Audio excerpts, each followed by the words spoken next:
Hola, buenos días. Bueno, les voy a presentar a nuestras oradoras, que son Julia Benseñor, traductora literaria y técnico-científica, egresada del INES en Lenguas Vivas Juan Ramón Fernández, traductora pública en inglés de la Universidad del Museo Social Argentino, con más de 30 libros traducidos de ficción, ensayo para editoriales nacionales del exterior, algunos autores, Ray Bradbury, Sol Bellow, Ring Lardner, Chaplin, Michael McCogan, creo. Libros de historia política, historia del arte, de todo un poco. Es cofundadora del Club de Traductores Literarios de Buenos Aires y participante del Frente de Apoyo al Proyecto de Ley sobre Traducción Autoral. En la actualidad es vocal en el Consejo Directivo de CADRA. Esther Cross es escritora y traductora. Publicó Bioy Casares a la hora de escribir y Conversaciones con Borges en el taller literario. También libros de entrevistas con estos autores, escritos en colaboración con Félix de la Paulera. Las novelas Crónicas de Alados y Aprendices, La Inundación, El banquete de la araña, Radiana, La señorita Porcel y La mujer que escribió Frankenstein. Y los libros de cuentos La divina proporción, Kavanagh y Tres hermanos. Tradujo, entre otros, a Mark Twain, Richard Yates y William Goyen. Y colabora en distintos medios. Bueno, ahora que las presentamos, quisiera que nos cuenten un poquito por qué nombraron esta presentación como lo ideal, lo real y lo posible. Hola, buenas tardes. Ante todo, bueno, gracias Daniela, gracias a Ati por invitarnos. Gracias por tener siempre una mesa sobre derechos aquí en la feria. Y la razón justamente de este título es que estamos lejos todavía, mucho se ha recorrido, pero estamos lejos de lo que consideramos las mejores condiciones laborales para ejercer nuestro trabajo. Pero bueno, haciendo este tipo de actividades creo que vamos haciendo camino.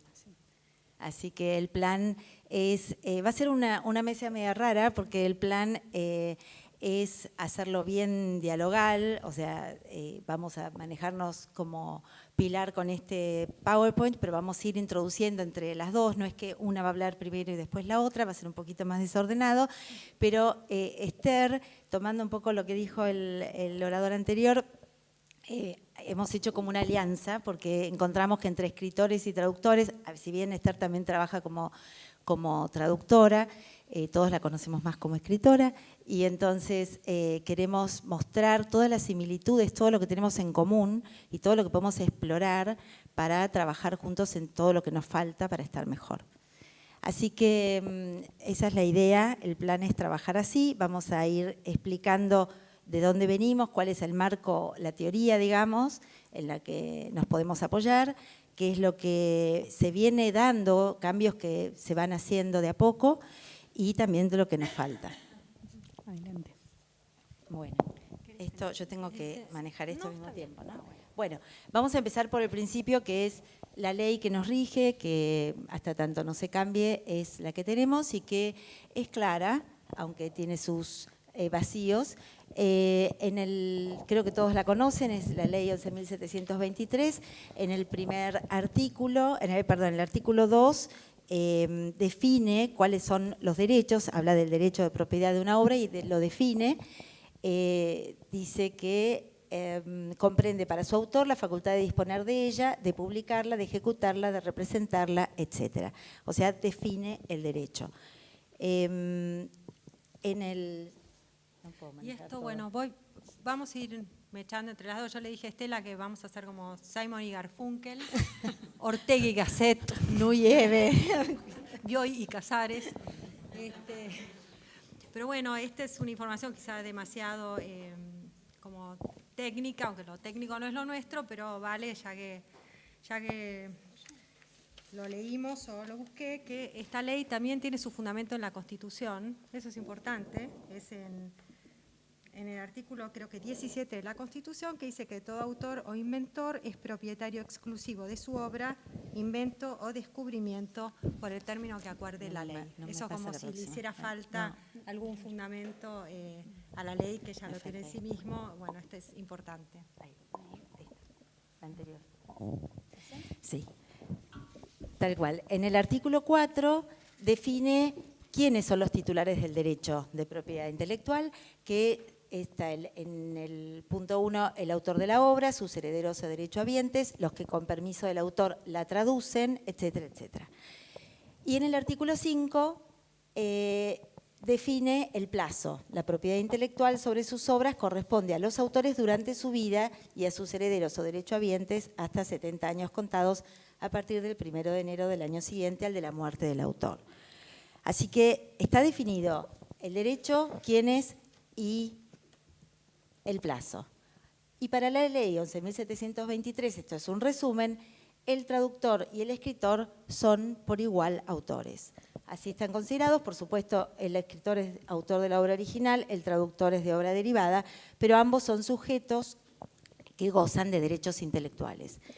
Entonces, nos gustaría definir qué son los derechos intelectuales. Creo que todos los manejan, pero rápidamente para repasarlos, hablamos de derechos morales y de derechos patrimoniales. Ahí los tienen más o menos definidos o enumerados.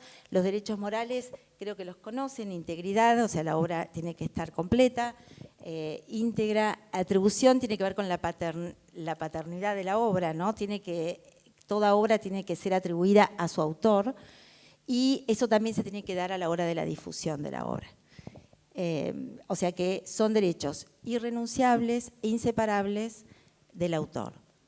Y con respecto a los patrimoniales, bueno, estos son los que siempre traen problema, porque son renunciables, no renunciables. Se puede autorizar, son negociables, o sea, son los que uno cede, en lo ideal, por un plazo determinado al editor, y esto es así por algo. Se debe hacer para que el editor recupere la inversión que hizo en ese libro, en la producción de ese libro. O sea, que uno cede por un tiempo, que eso es lo que hay que definir, y que a veces no se hace. Entonces, lo que yo quiero marcar, lo que queremos marcar es que el espíritu de la ley del año 33, o sea, estamos hablando de una ley que en su momento era de vanguardia y obviamente hoy por todas las cosas que han pasado y las décadas que han pasado, casi un siglo si nos descuidamos, ya va a quedar obsoleta. Pero el espíritu fue reconocer los derechos morales y patrimoniales de los creadores. Hasta acá todo bien y todos podríamos decir para qué necesitamos modificar lo que hay si ya estamos bien protegidos. Pero hay algunos problemas en esta misma ley. Hay otros artículos que no respetan ese espíritu y que lo plasman con una letra que hace que, de alguna manera, ese espíritu quede violentado. El artículo 2, fíjense las palabras que marqué, no los quiero leer todos para no aburrir, pero las palabras que subrayamos son las problemáticas de alguna manera. Habla de la facultad de disponer de ella, perfecto, de publicarla, de enajenarla. En el artículo 38, el titular conserva su derecho de propiedad intelectual salvo que lo renunciare por el contrato de edición y el autor o sus derechohabientes pueden enajenar o ceder total o parcialmente su obra. Y yo quiero que nos detengamos, estuvimos viendo con Esther, el artículo 38, que nos pareció interesante desde lo lingüístico también. Esta pequeña oración dice en su cláusula principal, el titular conserva su derecho de propiedad intelectual. Y aparece una oración que es subordinada, no es la principal, que es salvo que lo renunciare por el contrato de edición. Además de que podemos cuestionar la palabra renunciar porque es muy categórica y parece concluyente, no es lo mismo autorizar a usar nuestra traducción por un plazo, ni siquiera ceder, ¿no? Renunciar es muy definitiva, digamos, pero además es una oración subordinada. Y para mí, claramente desde lo sintáctico queda expresada que es una excepción y no la regla. Y sin embargo, por estar escrito y plasmado con esta letra, de alguna manera, esto que es una excepción o que estaba pensado como excepción, se convirtió durante mucho tiempo, y en algunos casos hasta hoy, en la regla, en los usos y costumbres. Entonces, esto se ve reflejado en los contratos, por eso hablaremos de los contratos. Acá hay me da un poco de vergüenza porque está Judith, que es abogada, pero definición así ad hoc. Un contrato es un acto jurídico voluntario bilateral que tiene por objeto reconocer derechos y crear obligaciones. Los contratos, de alguna manera, van a reflejar esto que sucede en la realidad y como es un contrato entre privados y entre dos partes que se ponen de acuerdo, vamos a ver infinidad digamos, mucha variedad de cláusulas y de condiciones. Los contratos, por un lado, tienen que reflejar la ley, y esta ley, como vimos, nos consagra derechos, pero también los da por facultativos en algunos casos, porque podemos enajenarlos, podemos renunciarlos. Y a su vez, con la multiplicidad y la reproducción de contratos a lo largo de las décadas, se van fijando usos y costumbres. Entonces, si en algún momento alguien renunció y otro más renunció a sus derechos a perpetuidad, eso va instalándose en el sector, ¿no? Sí, también, hablando de estos usos y costumbres, la prueba más tangible de esto que estaba comentando Julia es revisar contratos que uno ha firmado, que colegas de uno hayan firmado, ver cómo se modificaron en un sentido positivo con el tiempo. Y también todo esto que está explicando Julia con todo este cuadro y sistema de reflexiones tan lúcido y claro que armó, tiene que ver con la información que manejamos, porque aún en el caso, bueno, estábamos hablando un poco antes de entrar, que aún en el caso de que uno haya firmado algún contrato que en algún punto sea contradictorio con esto de que los derechos morales son irrenunciables. Si uno después quisiera reconversar algo, no es lo mismo reconversar algo que uno firmó pidiendo un favor que sabiendo que está proponiendo una modificación o una reconsideración de acuerdo a un derecho, ¿no? Y que a veces mismo esto de la ley 38 que vos comentabas es contradictorio, no es contradictorio que se pueda enajenar la obra cuando los derechos morales tratan de la cercanía, del vínculo del autor con su obra. Entonces, si bien como derecho patrimonial se podría decir que alguien puede regalar su obra, eso también es contradictorio con la irrenunciabilidad que tiene. Bueno, perdón Sí. por la interrupción. No, está perfecto. De hecho, el plan es mostrar, esto es la teoría, pero vamos a ir viendo ahora cuando nos metamos en el mundo del contrato, cómo de a poquito se fue modificando. Cuando yo empecé hace muchas décadas, le puedo asegurar en el año 82,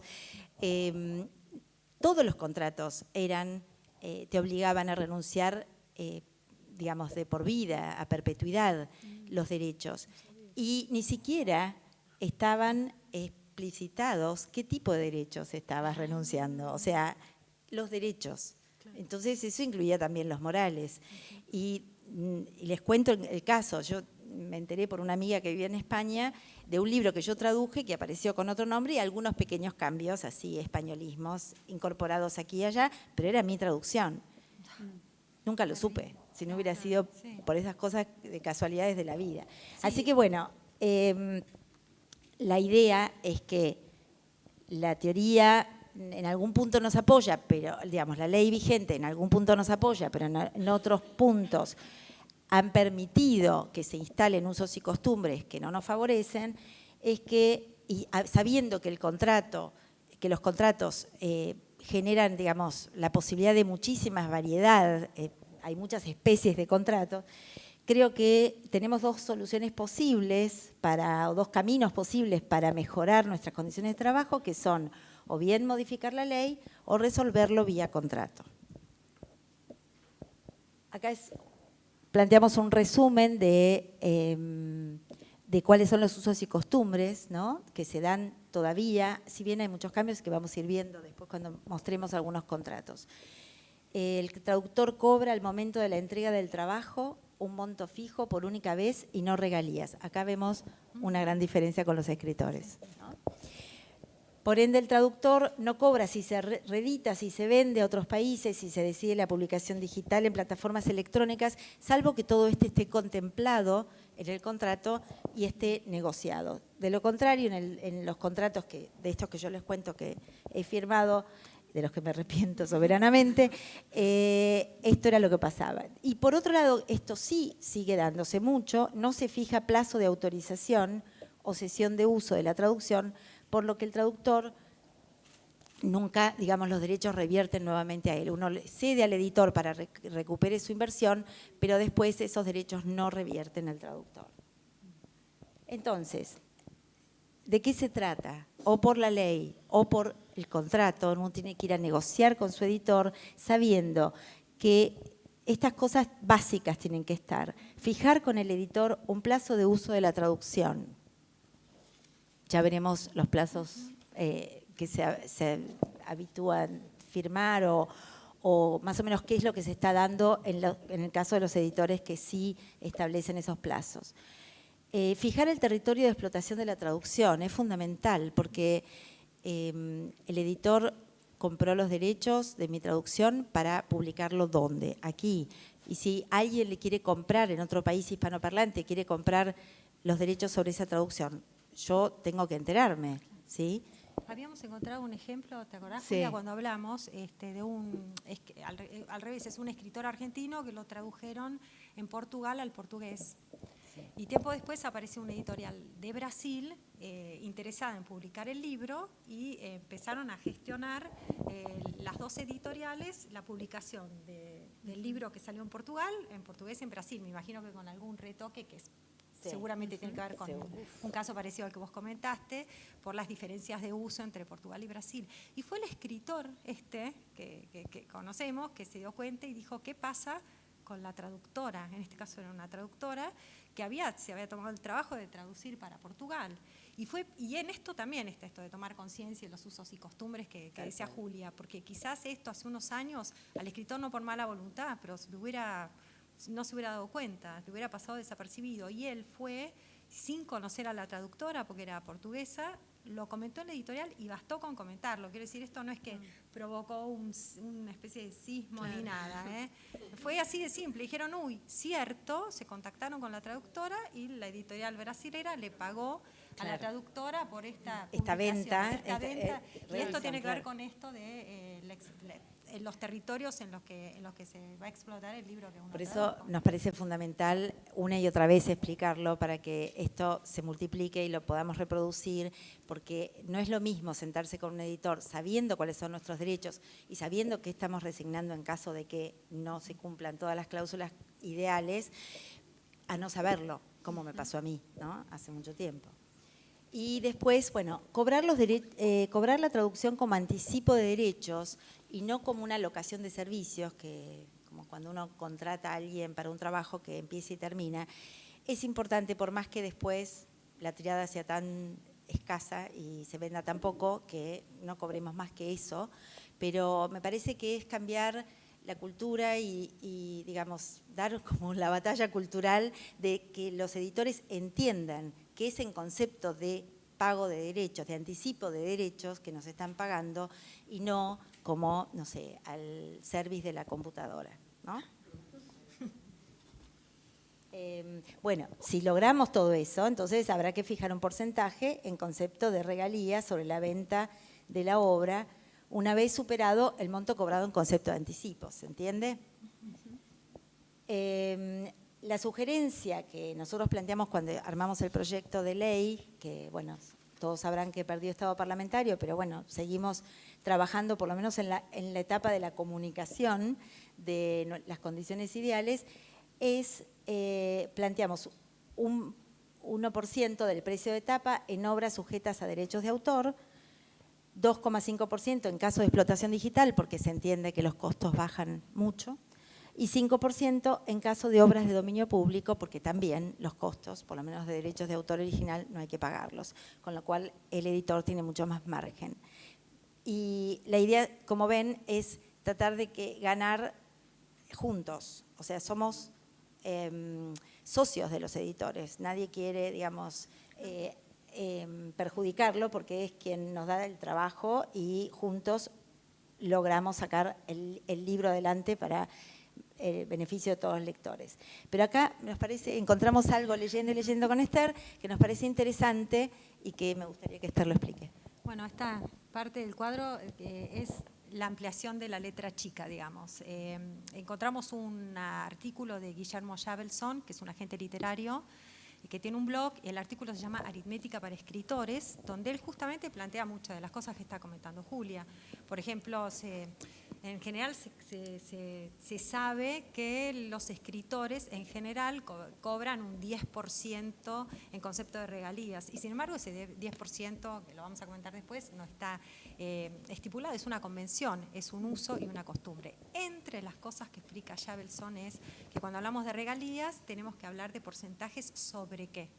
Y es diferente porque es porcentaje sobre precio de venta al público, es el precio que tiene el libro en la tapa, que es distinto que el ingreso neto. El ingreso neto es lo que le va a quedar al editor una vez que paga, una vez que los distribuidores y de todos los gastos que tiene, que es un 50%, digamos, a veces es un poco más, ¿no? Queda ese porcentaje. Claro, si los ingresos menos los costos. Claro, exactamente. En el caso de las publicaciones digitales, en general se calculan sobre los ingresos netos. ¿Por qué?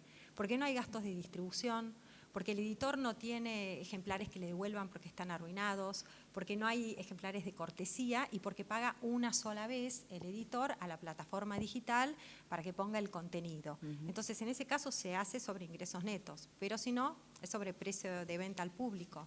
Y en el blog de Jabelson encontramos este ejemplo, que él dice, si 100 es el precio de venta al público, 50 es el costo de distribución, 50 es lo que percibe el editor. En el caso de que el traductor cobre el 1% o el escritor cobre el 10% sobre el precio de venta al público, el escritor o escritor recibirán respectivamente un peso o 10 pesos. Pero si el 1% o el 10% se calcula sobre el ingreso neto, fíjense que es la mitad. El traductor o escritor cobrarán 0,5 o 5 pesos. Así que eso también es algo para tener en cuenta cuando uno firma un contrato. Nadie tiene por qué saberlo. Si se dedicó toda la vida a leer libros y a la literatura y traducir, pero después sí tiene que saberlo porque está el otro lado de la actividad literaria, que es publicar, que tiene que ver con esto, ¿no?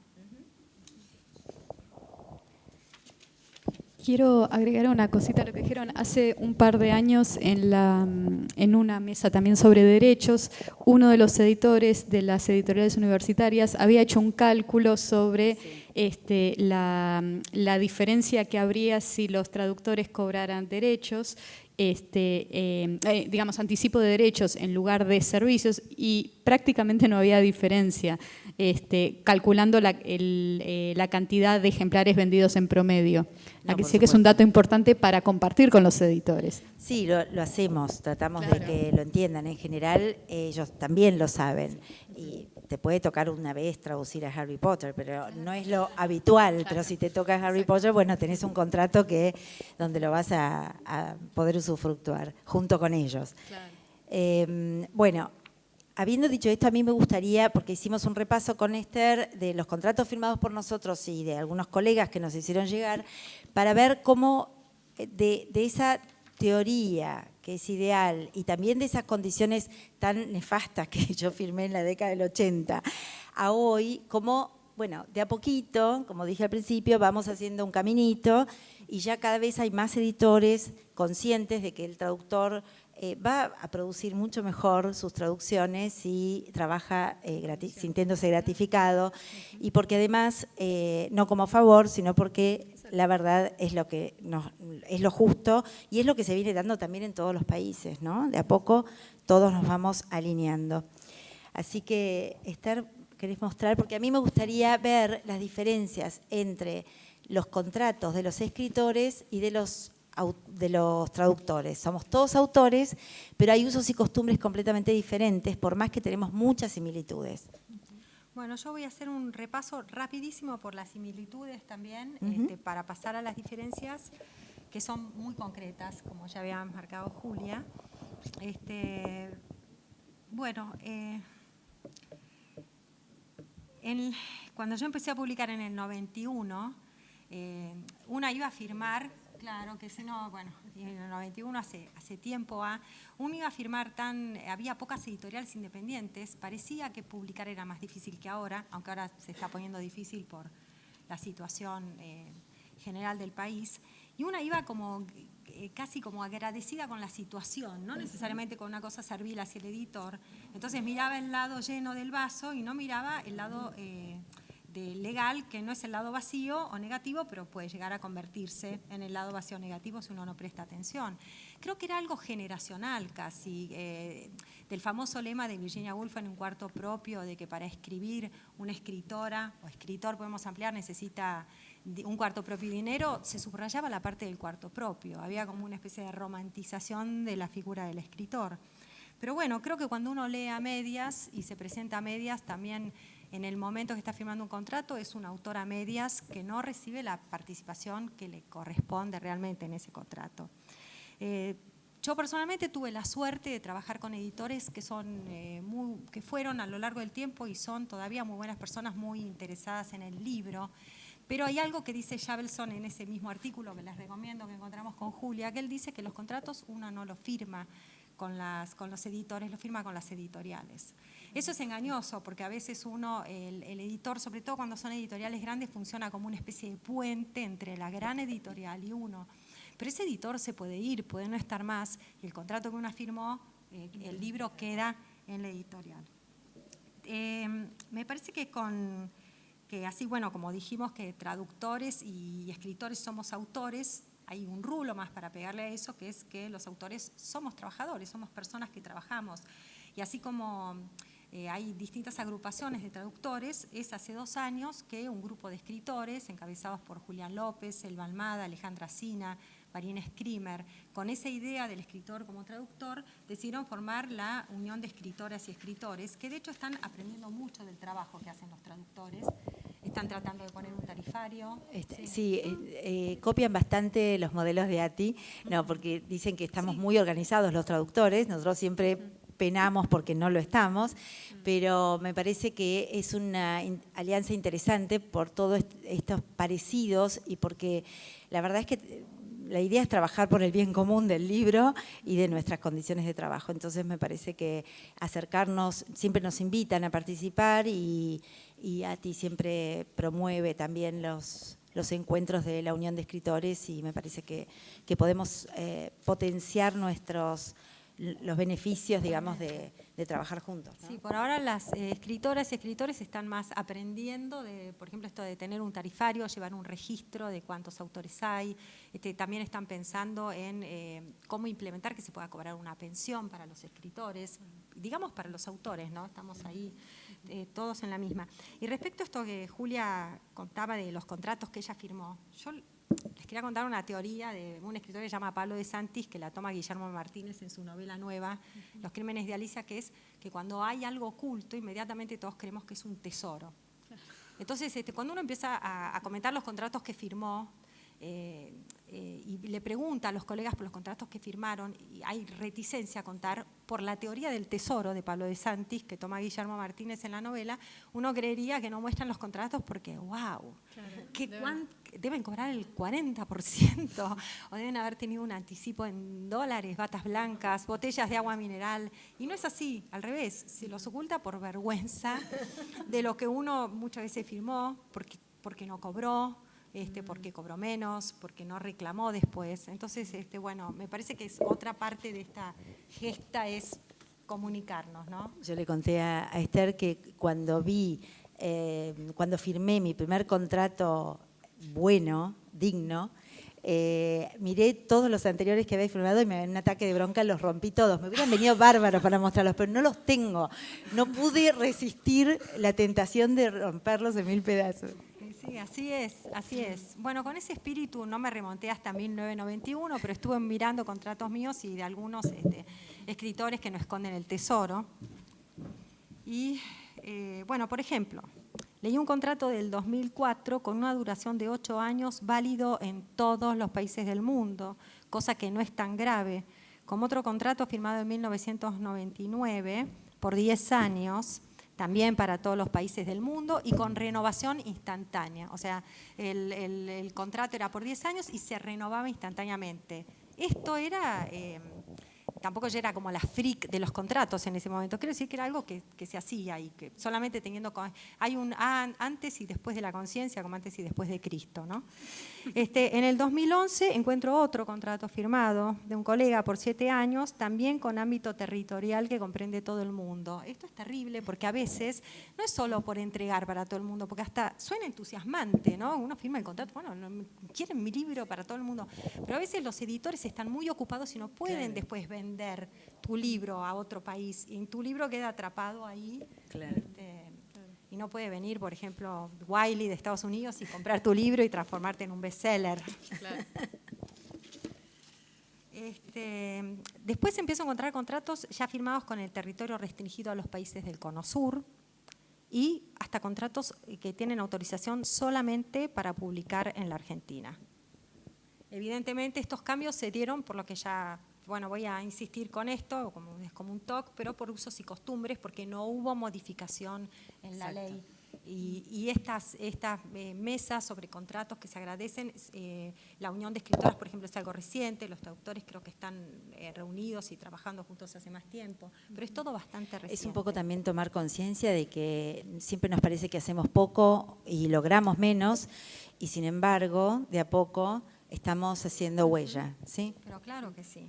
Y esta aclaración también, porque como no hay enfermedades sino enfermos, hay escritores y esto del 10% del que voy a hablar ahora y todo, no es lo que pasa en general. En la Unión de Escritoras y Escritores tienen una entrada que se llama Cómo firmar un contrato y no morir en el intento, donde ellos justamente lo que llaman la atención es sobre la libertad de formas que rige, la necesidad de estar informado y de la cantidad de contratos mixtos que se firman, que en este momento son muchísimos.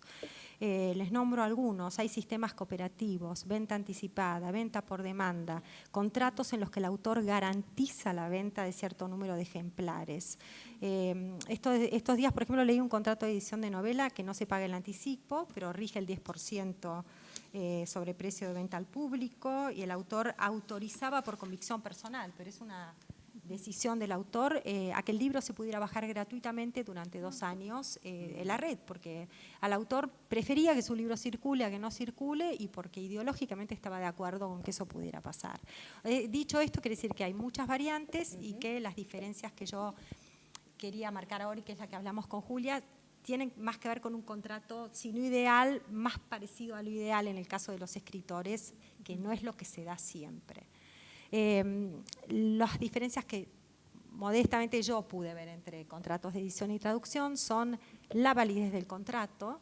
Les fui contando cómo iban bajando los años. Últimamente los contratos de escritores se firman por 5 años.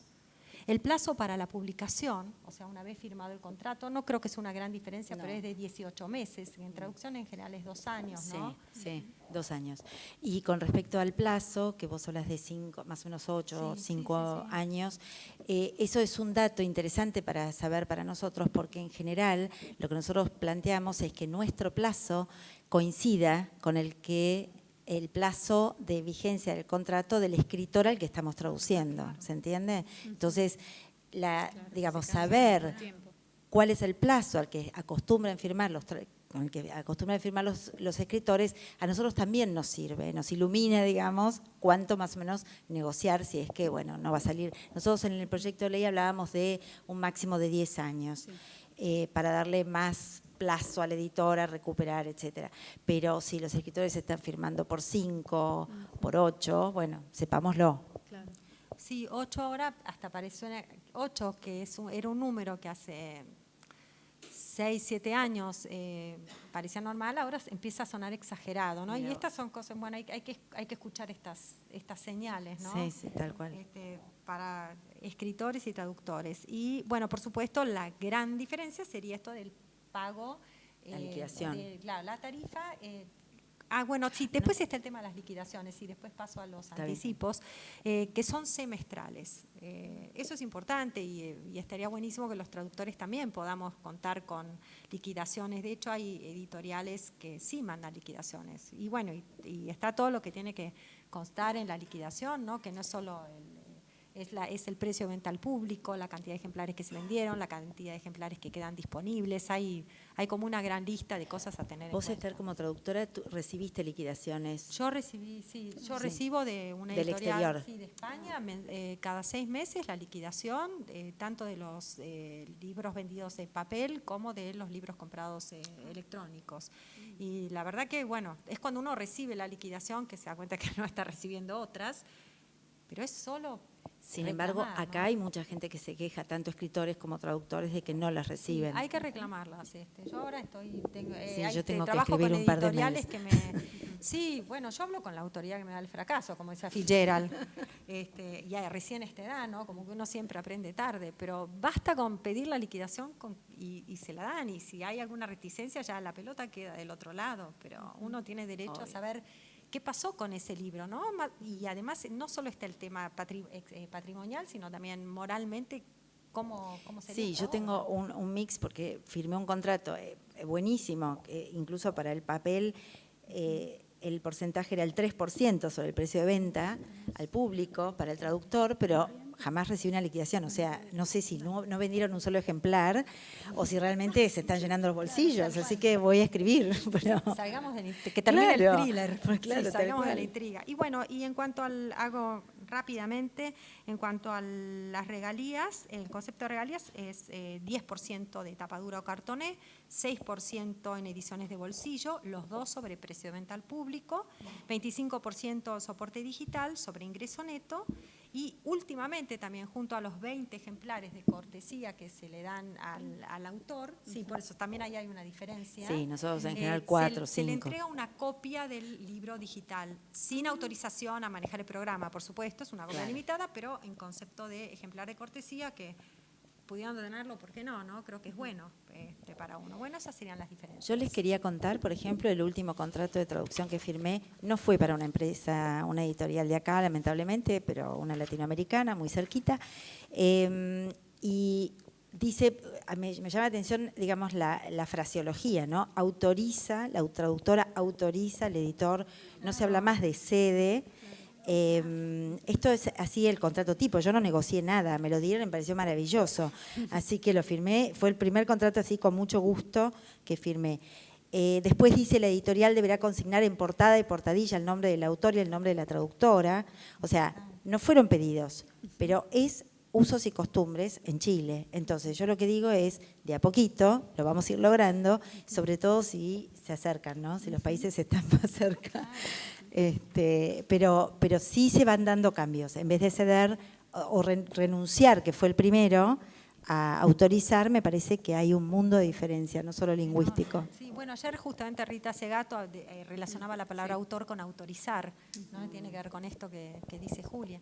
También encontramos flexibilidad en algunos contratos, ¿no? Yo tengo un contrato de traducción, por ejemplo, donde la editorial pagó el 50% de la tarifa mientras se hacía el trabajo y terminó de completar el pago una vez entregado, que puede ser importante porque uno, bueno, tiene que vivir, ¿no? Mientras traduce también. Bueno, como sé que estamos medio en horario, yo les quería contar, nos habíamos tomado el trabajo de más o menos volcar en los PowerPoints el modelo de contrato de ATI, que es el modelo ideal. Pero bueno, no tenemos tiempo, pero sepan que está online, búsquenlo, antes de firmar con un editor, léanselo, llévenselo en el bolsillo, repásenlo en la puerta, tal cual, antes de firmar. Y bueno, son las condiciones ideales. En Bordeaux, digamos, está lo que queríamos marcar, pero lo van a encontrar fácilmente y está muy a disposición. Y por último, antes de cerrar, a mí me gustaría mostrar esto, que es la recomendación de Alitral.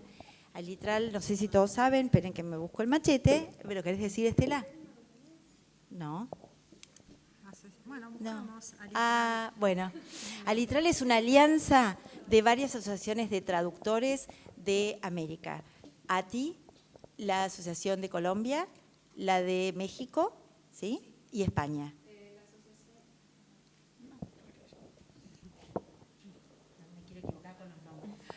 Perdón, sí, la Alitral es la Alianza Iberoamericana para la Promoción de la Traducción Literaria que se formó hace 2 años, se lanzó aquí mismo en las jornadas de la Feria del Libro, de la ATI.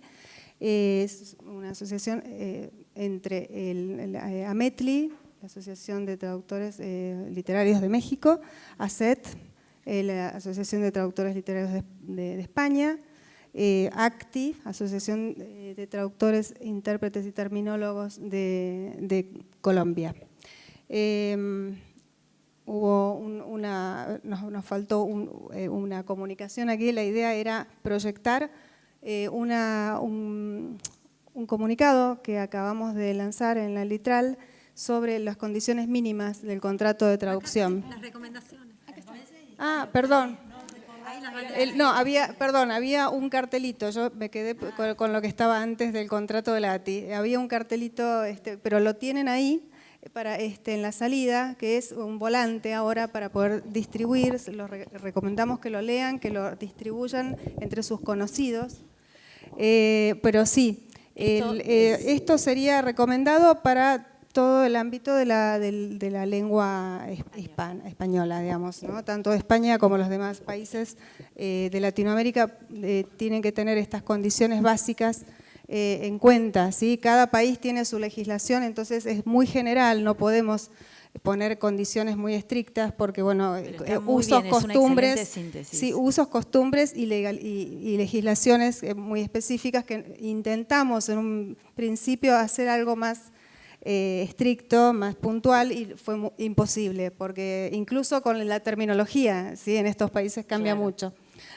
No sé si ¿tenemos tiempo para leerlos rápidamente?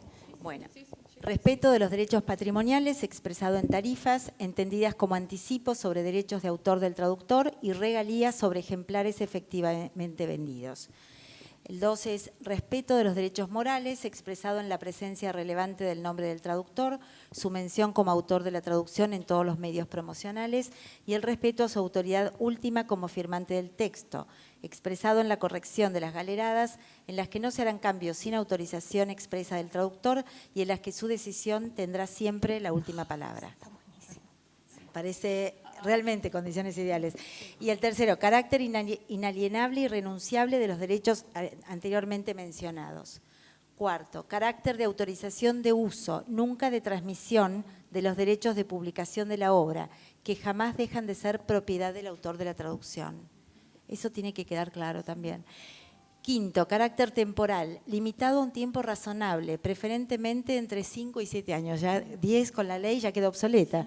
Bueno, y a un espacio determinado, territorios de distribución, de la autorización de uso de los antedichos derechos de publicación. Y el sexto, consignación expresa de las antedichas condiciones plasmadas en un contrato. Me parece que resume de manera muy clara todas nuestras aspiraciones y todo lo que buscamos y, bueno, y tratamos de explicar en la charla. Muchas gracias. Un detalle más en cuanto a lo que habías dicho al principio de cuestiones lingüísticas de la Ley 11.723. En el artículo 2 dice: el derecho de propiedad de una obra científica, literaria y artística comprende para su autor la facultad de disponer. O sea, ya en cómo está enunciada se refuerza la defensa del autor. Y de enajenarla aparece entre los últimos ítems. Entonces esto también está más cerca del espíritu que vos nombrabas que lo que se dio en el uso. Y lo mismo pasa con el artículo 51, que dice: el autor o sus derechohablantes pueden enajenar. No dice deberían o deben contemplar, digámoslo, refuerza todo lo que ustedes dijeron.